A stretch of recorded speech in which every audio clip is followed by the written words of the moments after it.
नमस्कार, मैं पूजा शर्मा अपने श्री मैस्ट्रो चैनल में आपका स्वागत करती हूँ। आज मैं बात करूंगी कुंडली के 12 घरों के बारे में। लाल किताब में हम इन 12 घरों को कुंडली में किस तरह से देखते हैं। चलिए शुरू करते हैं।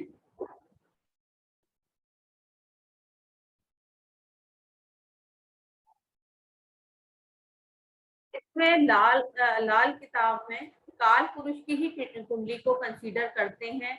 पहला घर, इसमें अगर ये कुंडली का पहला घर कहलाता है। इसमें कोई भी नंबर लिखा हो, 2, 3, 4, 5 कुछ नहीं कंसीडर करेंगे, बस इसमें एक नंबर लिखा हुआ ही कंसीडर करेंगे। इसमें पहले घर में बैठे हुए ग्रह को राजा कहा गया है।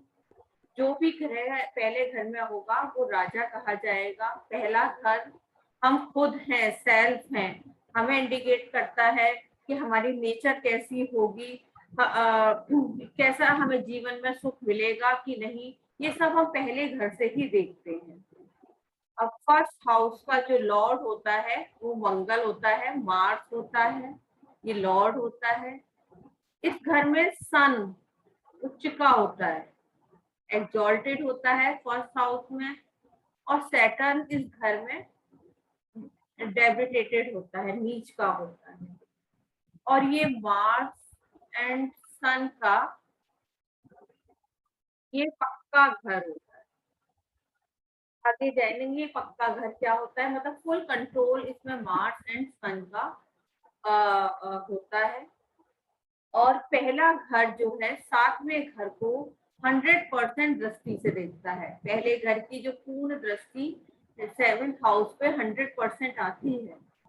अगर 7th घर हाउस में ग्रह है तो फर्स्ट हाउस के ग्रह जागे माने जाएंगे, अगर नहीं है तो फर्स्ट हाउस के ग्रह सोए हुए रहेंगे। जो पहले पहले घर में बैठे हुए ग्रह राजा कहे गए हैं, 7वें घर में बैठे ग्रह वजीर कहे गए हैं।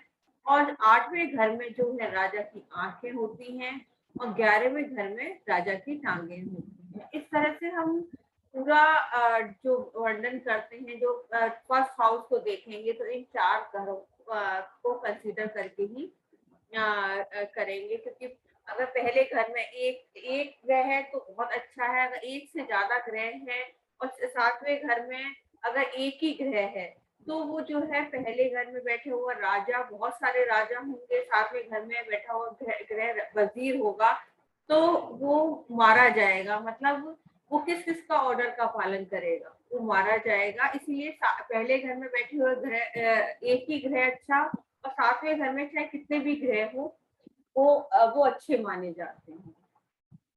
और जब भी पहले घर के ग्रह की एज आएगी तो वो अपना बहुत अच्छा रिजल्ट देता है, बहुत ही बढ़िया पूर्ण परिणाम देता है। चलिए बात करेंगे हम।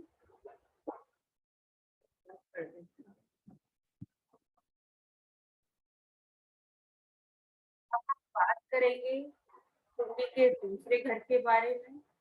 दूसरा घर जो है ये जो लाल किताब में धर्म स्थान माना गया है। इस घर में बैठा हुआ ग्रह किस्मत का ग्रह कहा जाता है। जो भी ग्रह होगा वो किस्मत का ग्रह कहा जाएगा। जो पहले इसकी जो लॉर्ड होता है सेकंड हाउस का वो वीनस होता है। और मून इस घर में एग्जॉल्टेड होता है। इस घर में कोई भी ग्रह नीच नहीं होता। और जुपिटर जो है इस घर में पक्का घर का ग्रह होता है। और ये राहु केतु की बैठक भी कही गई। ये घर हमारे कुटुंब, वाणी का घर होता है। और जो नाक के बीच में जो हड्डी है वहां पर ये दूसरा घर इंडिकेट करता है। तीसरा घर कुंडली का ये मरकरी का घर होता है। जो तीसरी राशि है मरकरी की राशि होती है। और ये हमारे छोटे भाई बहन का घर होता है, शिवलिंग का घर होता है, पराक्रम का घर होता है। तो इसलिए मार्स इस घर में पक्के घर का ग्रह कहा गया है।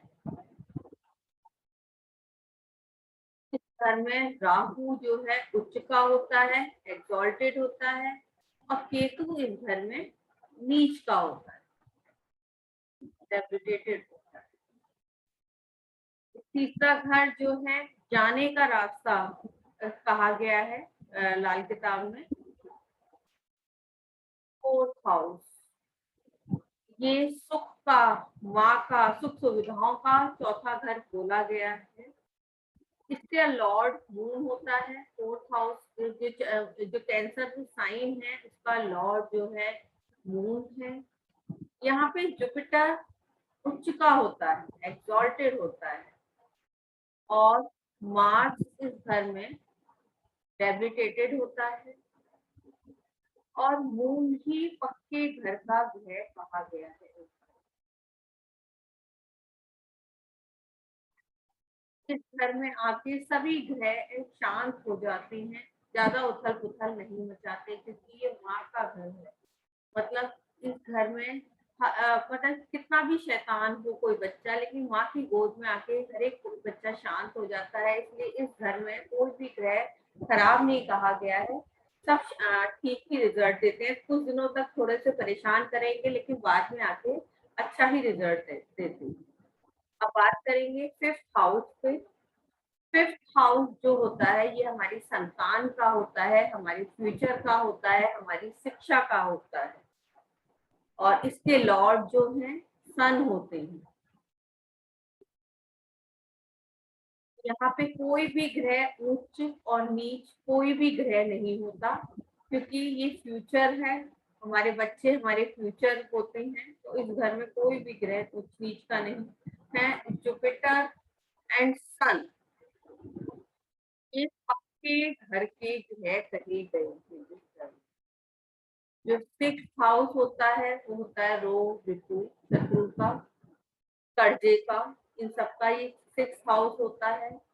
इसका लॉर्ड जो होता है सिक्स हाउस यानी वर्गों का लॉर्ड जो होगा वो मर्करी होगा।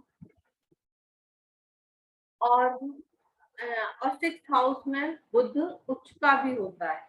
जो मर्करी जो है वो उच्च का भी यानी एक्सॉल्टेड भी होता है।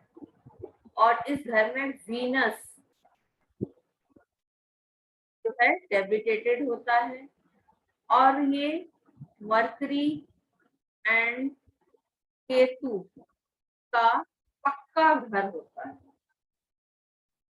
वैसे तो इसमें राहु ये जहां जहां मरकरी के जैसे घर 3 और 6 बताए गए हैं, इसी तरह से राहु की भी वही राशियां बताई गई हैं। तीसरे में जैसे उच्च बताया है, इसी तरह से 6 में भी उच्च का ही बताया गया है। 3 और 6 भी राहु को राशि दी गई है, क्योंकि जैसा कुंडली में मरकरी होगा वैसा ही राहु होगा, तो यही बोला गया है।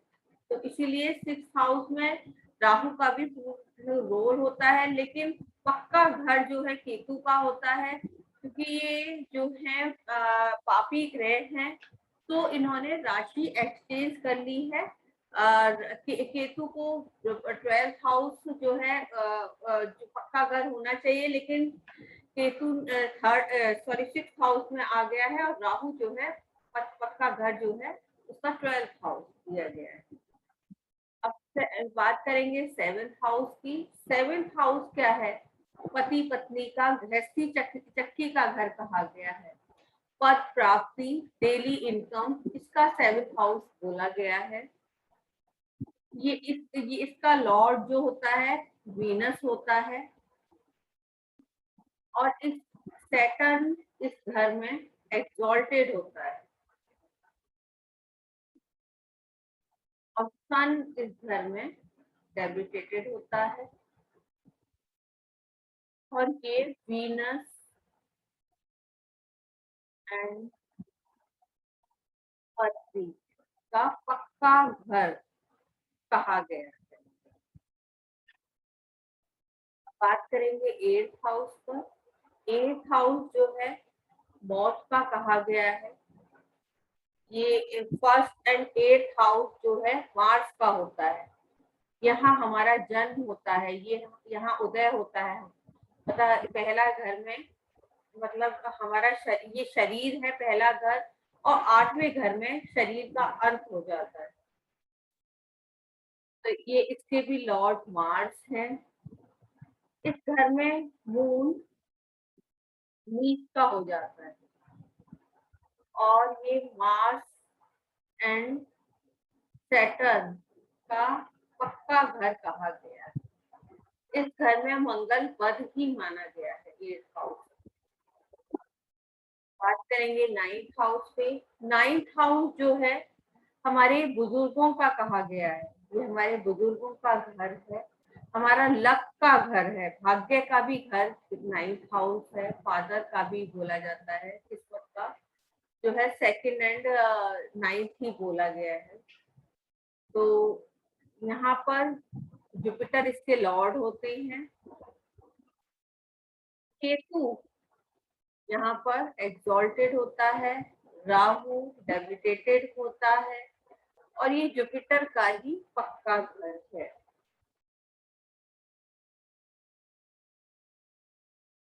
10th हाउस ये जो है कर्म का घर होता है, हमारे कर्म का घर जो सैटर्न का होता है। जैसे सैटर्न को बोला गया है, अगर सैटर्न अच्छा है कुंडली में तो वो मजिस्ट्रेट न्यायाधीश होता है। सैटर्न जो है न्याय का देवता कहा गया है। अगर राहु केतु के संग अटैच होगा तभी सैटर्न खराब होगा, अदरवाइज सैटर्न अच्छा ही होगा। इस घर में मार्स एक्सॉल्टेड होगा और जुपिटर डेबिटेटेड होगा और सैटर्न ही पक्का घर का ग्रह होगा। बात करेंगे 11th हाउस की। 11th हाउस भी 10 और 11 राशि सैटर्न को दी गई। इस 5वें और 11वें घर में कोई भी ग्रह नीच का नहीं होता, सभी ग्रह इन दोनों घरों में अच्छे ही होते हैं। इवन 11th हाउस में पापी ग्रह भी अच्छा रिजल्ट दे देते हैं। और पक्का घर जो होगा, 11th हाउस जो है लाभ का घर बोला गया है, प्रॉफिट का। तो जो पक्का घर होगा सैटर्न एंड जुपिटर का ये पक्का घर होगा। 12th हाउस ये जो है मोक्ष का घर होता है, लग्जरी का घर, सपने देखने का घर। मतलब ये खर्चे का, सपनों का, लग्जरी का, बैड प्लेजर का, ये उसका घर माना कहा गया है। जो ये राशि है 12 नंबर राशि जो है ये जुपिटर की है। यहाँ पर वीनस एक्सॉल्टेड हो जाता है, मर्क्यूरी डेबिटेटेड हो जाता है और ये जुपिटर एंड राहु इस घर में पक्के घर के ग्रह कहेंगे। चार्ट में हम उसकी बात नहीं कर पाए, फर्स्ट हाउस के बारे में ही बताया था मैंने। जैसे फर्स्ट हाउस की 100% दृष्टि जो है 7th पे जाती है। इसी तरह ऐसा करके दूसरा चार्ट ले लेती हूँ।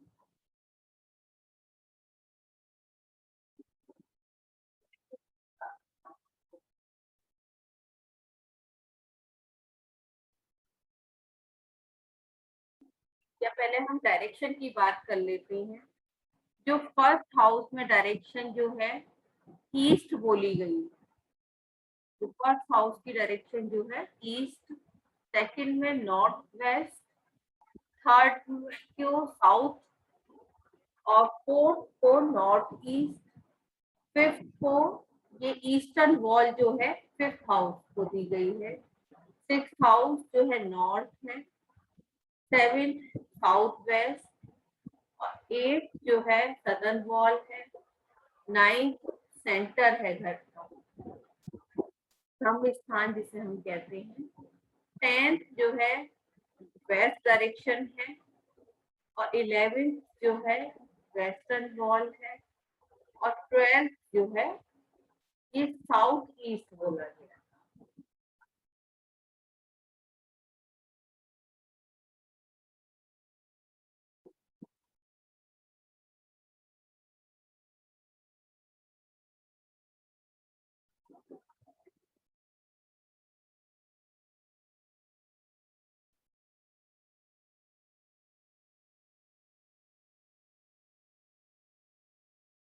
इसे erase कर देती हूँ।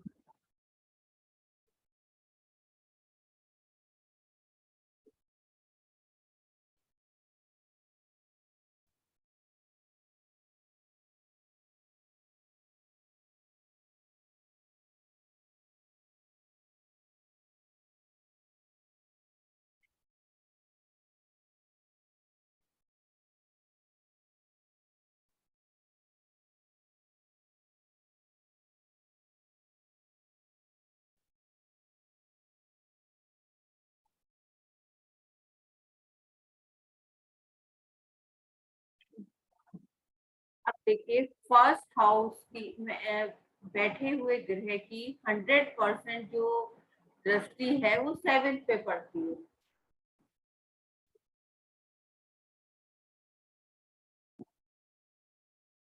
8th हाउस में बैठे हुए ग्रह की 100% दृष्टि 2nd हाउस पर पड़ती है।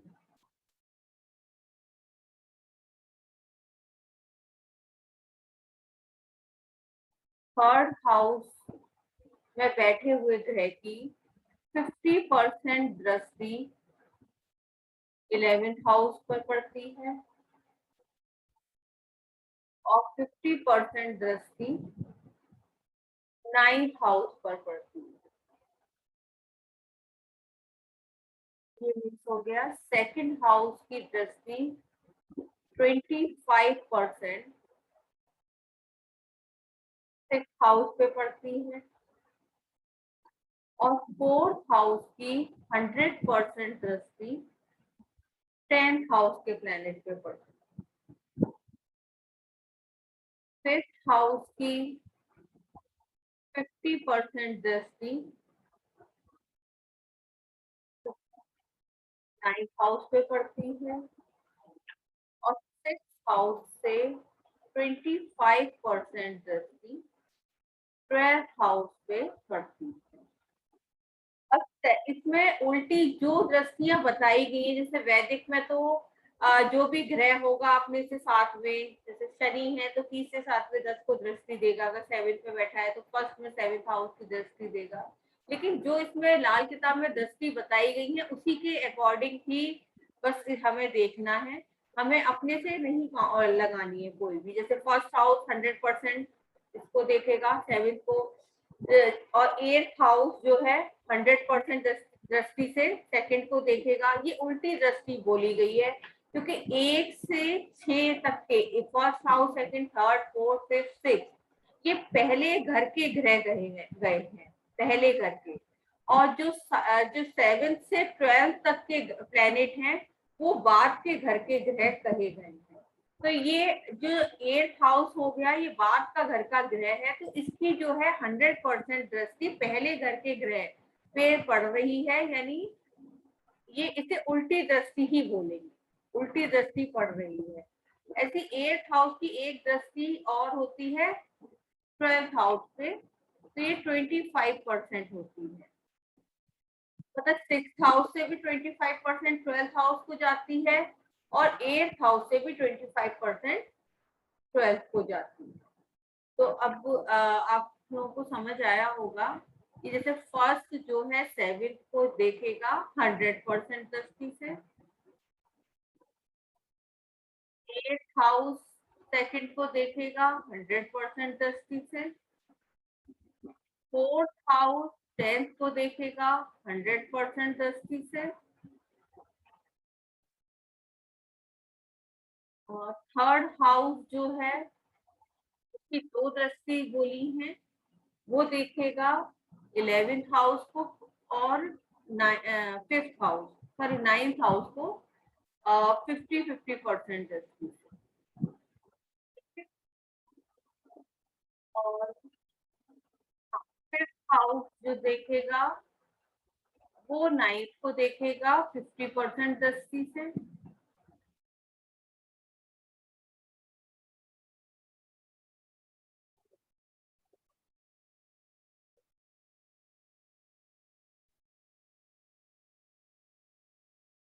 और 6th हाउस जो देखेगा 12th हाउस को 25% दृष्टि से।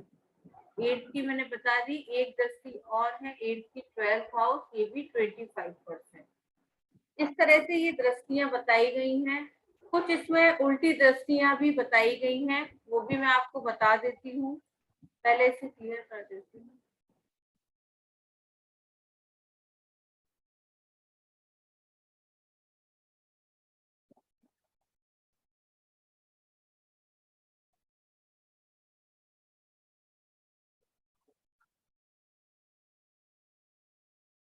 इसमें कुछ 3 जो है उल्टी दृष्टि बताई गई है।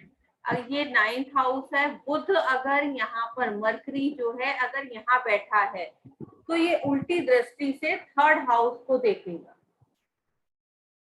यानी उल्टी दृष्टि बहुत ज्यादा डेंजरस बताई गई है। जो जब भी इसकी दशा, प्रत्यंतर दशा आएगी, तब मरकरी जो है 3rd हाउस को उल्टी दृष्टि से देखेगा। जो भी प्लेनेट इसमें होगा उसको बहुत ज्यादा परेशानी, पीड़ा का सामना करना पड़ेगा। ऐसी 12th हाउस से 6th हाउस को, अपने घर को ही मरकरी, अगर यहाँ मरकरी बैठा है 6th हाउस को देखेगा, तो यानी ये इसको भी बहुत ज्यादा डैमेज करेगा। और एक अगर यहाँ सैटर्न बैठा है 6th हाउस में, तो ये उल्टी दृष्टि से 2nd हाउस को देखेगा। ये 3 इसमें उल्टी दृष्टियां बताई गई हैं। जब जब इसका टाइम आएगा, मतलब मरकरी की दशा आएगी, अगर वो 9th में बैठा है तो 3rd को उल्टी दृष्टि से देखेगा, अगर वो 12th में बैठा है तो उल्टी दृष्टि से 6th को देखेगा, अगर सैटर्न बैठा है तो उल्टी दृष्टि से, यहाँ पे अगर चंद्रमा है सपोज, तो वो चंद्रमा को उड़ा देगा। चंद्रमा क्या है, लिक्विड कैश है, उसको उड़ा देगा। या आपकी मदर हैं उनको परेशानी दिला देगा। इस तरह से जो भी प्लेनेट, सन है तो पिता को प्रॉब्लम आ सकती है, और सन सेल्फ भी बोला गया है तो खुद को भी प्रॉब्लम आ सकती है। तो इस तरह से ये दृष्टियां हो गई, हमने इन घरों के बारे में बात कर ली है। अब मैं बात करूंगी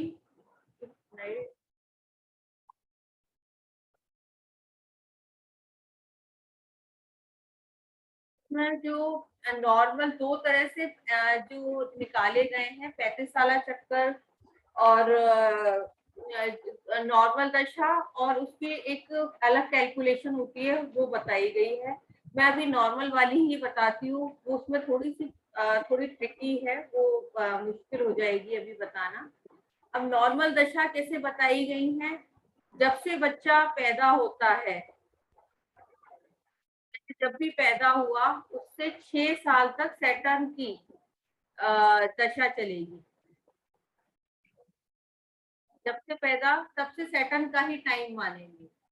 फिर राहु की दशा होगी, यानी 7 से 12 की एज तक राहु की। फिर केतु की दशा हो आती है 13 से 15, यानी 13, 14, 15 तक केतु की।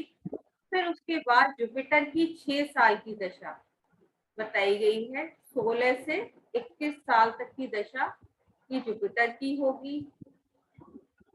फिर सन की 2 साल की सीक्वेंस यही रहेगा, मतलब सन की जो है 22 और 23 2 साल बताए गए हैं। फिर मून की दशा, उससे 1 साल ही दिया गया है, 24वां साल। वीनस की दशा जो है 25, 26, 27 3 साल जो है वीनस को दिए हैं। फिर मार्स आ जाता है, मार्स की दशा 28 से 33 साल। फिर मरकरी की दशा 34 और 35 साल। इस तरह से ये 35 साल चक्कर ये चलता है। ये 35 साल की आयु आ गई, फिर दोबारा से यही वाला रिपीट हो जाएगा। अब हमें कैसे पता चलेगा, जैसे सैटर्न की दशा है, जब से बच्चा पैदा हुआ और तब से 6 साल तक, जैसा आपकी कुंडली में सैटर्न होगा तो उस टाइम अगर अच्छा हुआ तो फादर का प्रमोशन हो गया, या उनके प्रोफेशन का भी कारक सैटर्न है तो उनके जॉब में इंक्रीमेंट हो गया। और अगर खराब हुआ तो उसी से रिलेटेड प्रॉब्लम हो गई, आपका मकान बन रहा था तो उसमें प्रॉब्लम आ गई, ये जो भी प्रॉब्लम है वो सब आ गई राहु राहु की एज में। मतलब जैसा आपकी कुंडली में ये प्लेनेट होंगे उसी के अकॉर्डिंग ये दशाएं होंगी। और ये कहा जाता है कि 35 साल तक तो सभी मतलब दशाएं थोड़ी प्रॉब्लमेटिक होती हैं, लेकिन 35 साल के बाद वो वही दशाएं अच्छी हो जाती हैं अगर हम अपने कर्मों से उन प्लैनेट्स को खराब ना करें। अब जैसे इसमें ही फिर ये 35 साल के बाद दोबारा चक्कर चल जाएगा, यानी सैटर्न की फिर 36 से 41 एज तक होगी, 42 से 47 तक राहु की होगी, फिर 48 टू 50 केतु की, फिर 51 टू 56 जुपिटर की, फिर सन की, यानी 57 एंड 58। 59 ईयर होगा मून का होगा, वीनस का होगा 60 62 तक, और होगी 63 58 तक, मर्करी की होगी 70, मतलब 69 एंड 70, 2 साल। फिर दोबारा से यही रिपीट हो जाएगी इसी तरह से सेम, मतलब 71 टू 76 इसी तरह से ये रिपीट हो जाएगी। ये साइकिल 120 साल की साइकिल हम इसी तरह से काउंट करेंगे। विंशोत्तरी दशा जैसे वैदिक में हम लेते हैं कि 20 साल की, जो वीनस की हो गई 19 साल की, सैटर्न की हो गई, लेकिन इसमें ऐसा नहीं है, उसमें भी 20 साल का पूरा सॉरी 120 साल का है इसमें, लेकिन 35-35 साल की साइकिल बताई गई है। इसी तरह से एक्यूरेसी बिल्कुल ही आती है इन प्लैनेट से। जैसे मरकरी की सपोज दशा चली तो उस टाइम हमारे बहन बेटी बुआ बेटी उससे रिलेटेड कोई काम होगा, या तो हम कोई बिजनेस नया शुरू करना चाह रहे हैं उससे रिलेटेड होगा। मार्च की दशा चली अच्छा है तो बहुत अच्छा, आपके भाई की शादी, आपके जॉब में इंक्रीमेंट, आपने भूमि खरीद ली, ये सारे काम मांगलिक कार्य हो गए आपके यहाँ। और अगर खराब है तो यही बहुत प्रॉब्लम कि आपके हॉस्पिटल के चक्कर लगवा देगी। तो इसी तरह से हम ये दशा इसमें कैलकुलेट करते हैं और बिल्कुल एक्यूरेट रिजल्ट आते हैं। ऐसे हर प्लेनेट को एक साल दिया गया है, एक एक साल उस पर्टिकुलर एज में वो पूर्ण अपना परिणाम देगा। जैसे जुपिटर को 16वां साल दिया गया है, अच्छा या बुरा परिणाम जो है 16वें साल में देगा। सन को 22वां साल, मून को 24वां, वीनस को 25, मार्स को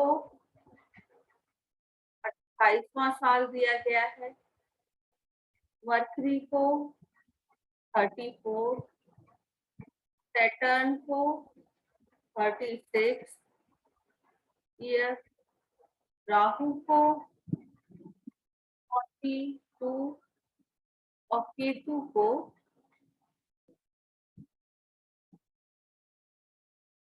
को जो है 48। इस तरह से ये सब बता दिया गया है इसमें। अब मैं बात करूंगी जन्म वक्त के समय की, जन्म समय और जन्म वक्त के समय की उसकी मैं क्लियर कर देती हूँ। अब इसमें जन्म वक्त का ग्रह निकालना है तो वो कैसे निकालते हैं। जैसे आपका जन्म सुबह 4 से 6 के बीच में हुआ तो ये केतु का वक्त होगा, केतु का समय होगा। और 6 से 8 के बीच में हुआ है तो ये जुपिटर का समय होगा। अगर 8 से 10 के बीच में हुआ है तो ये सन का, और 10 से 11 के बीच में हुआ है तो ये मून का टाइम होगा। अगर जन्म 11 से 1 के बीच में हुआ है तो ये मार्च का टाइम होगा। और 1 से 4 के बीच में हुआ है, 3 का टाइम होगा। 4 से 7 के बीच में हुआ है वो मरकरी का। और राहु का टाइम जो इसमें बताया गया है ना, वो गोधूली का, जब सनसेट होने वाला होता है तो वो टाइम बताया गया है। ये टाइमिंग थोड़ी ऊपर नीचे भी हो जाती है क्योंकि सर्दियों में दिन जल्दी छुपने लगता है, तो वो राहु का समय बोला गया है। और जो रात है, नाइट है, रात जो है वो शनि की है, सैटर्न की। इस तरह से बताया गया है कि या उपाय के टाइम इसे यूज करा जाता है। अगर हम जुपिटर, वैसे तो उपाय का टाइम ये बताया गया है सुबह 8 बजे से 5 बजे के बीच में ही हमें उपाय करने हैं सन की उपस्थिति में, क्योंकि इससे जो है रिजल्ट और अच्छे आते हैं। अगर हमें सन का उपाय करना है तो 8 से 10 के बीच में संडे को करें।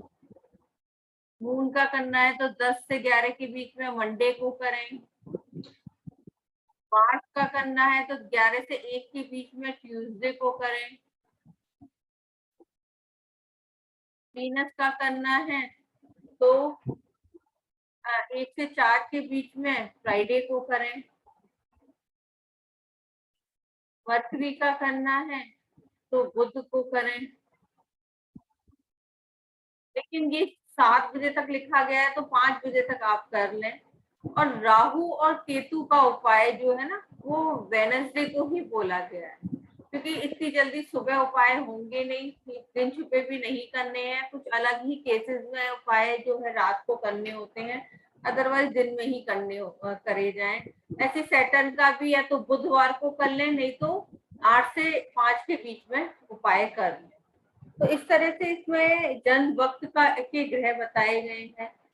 और जो है मंगल वध और मंगल लेख, ये बहुत इंटरेस्टिंग टॉपिक है। वो बताया गया है कैसे हम मंगल वध और मंगल लेख देखेंगे, या ग्रह फल राशि फल कैसे देखेंगे, और ग्रह की दुरुस्ती कैसे करेंगे, और अगर हमें किसी ग्रह को ठीक करना है उससे रिलेटेड रिश्तेदार कैसे देखेंगे। जैसे हमें मुंह को ठीक करना है तो अपनी मदर की सेवा करें। अगर सन को ठीक करना है तो फादर की सेवा करें। नहीं कर सकते आप उपाय मत करिए, फादर की सेवा करें। अगर आपको राहु को ठीक करना है, राहु से रिलेटेड नेगेटिव रिजल्ट्स आ रहे हैं, बार बार इलेक्ट्रॉनिक सामान खोते हैं, और आप हमेशा गलत डिसीजन लेते हैं, आप इंट्यूशन पावर वीक है, नहीं आप कुछ कर पा रहे, तो आप ससुराल से रिलेशन अच्छे करिए। केतु को ठीक करना है तो केतु जो है मेल चाइल्ड है, भतीजा भांजा, जो बेटा, जो आपका सन है, उसको अच्छे से वो करें, या डॉग्स को फीड करें। ऐसी वीनस का उपाय है, आप अपने स्पाउस से रिलेशन, अगर वीनस अगर कुंडली में खराब होगा तो स्पाउस से रिलेशन खराब होंगे, उन्हें ठीक करिए, स्पाउस से रिलेशन ठीक करिए। नहीं तो गाय को चारा जितना खिला सकते हैं गाय को चारा खिलाएं। ससुराल से रिलेशन ठीक करें और स्वीपर को कुछ कुछ देते रहें। इस तरह से हम, जैसे यहाँ सन का है तो सूर्य नारायण को जल दें, वहां से चांदी लेके स्थापित करें घर में। इस तरह से इसमें हर एक ग्रह के उपाय दिए गए हैं। मरकरी है तो बहन बुआ बेटी, इनसे रिलेशन अच्छे रखें। और सैटर्न है तो चाचा से रिलेशन अच्छे, चाचा ताऊ जो हैं उनसे रिलेशन अच्छे रखें। जो काम करने वाले आपके घर में नौकर हैं उनको खुश रखें, मजदूरों को कुछ कुछ देते रहें। इस तरह से इसमें उपाय बताए गए हैं। तो आप ये सारे सभी प्लैनेट के इस तरह से करिए, सभी रिश्तों को अच्छे रखिए, तो देखिए कैसे आपके ग्रह अच्छे से काम करेंगे। मार्स है तो मार्स को ठीक करने के लिए आप अपने छोटे भाई जो हैं, दोस्तों के संग चीटिंग मत करिए, उनसे रिलेशन अच्छे रखिए। जुपिटर है तो अपने बुजुर्गों की सेवा करिए। धर्म स्थान पे कुछ कुछ दान देते रहिए। तो ये सारे प्लैनेट हम इस तरह से ठीक कर सकते हैं। बात करूंगी मंगल, मंगल बद और मार्स गुड एंड बैड। कैसे देखते हैं कुंडली में good Mars and bad Mars. अगर आपकी कुंडली में मंगल खराब है तो उसके लक्षण क्या हैं कि बार बार हॉस्पिटल के चक्कर, घर में बीमारियां, दवाएं भरी पड़ी रहेंगी, साउथ फेसिंग आपका घर होगा और कोई मांगलिक कार्य होगा नहीं, हर काम में अड़चने आएंगी, एक्सीडेंट होते रहेंगे, प्रॉपर्टी डिस्प्यूट रहेंगे, मतलब सभी कोई ना कोई आपको धोखा दे देगा, आपके पैसे मार लेगा। कि जहां चंद्र होगा वहां मंगल बद ना होगा और जहां मंगल बद होगा वहां चंद्र ना होगा, इस तरह से इसमें बताया गया है। तो कोई यानी मंगल नेक जो है वो हमारे घर की खुशियां हैं और मंगल बद जो है हमारे घर की कमी है, ये बोला गया है लाल किताब में। तो किस किस कंडीशन से मंगल बद बनता है? अगर सन एंड मरकरी, अगर आपकी जन्म कुंडली में दोनों अलग अलग हैं तो मंगल बद होगा। मंगल के घर जो मार्स के घर 1, 3, 8 बताए गए हैं, अगर इसमें मरकरी बैठा होगा या केतु बैठा होगा तो मंगल बद होगा।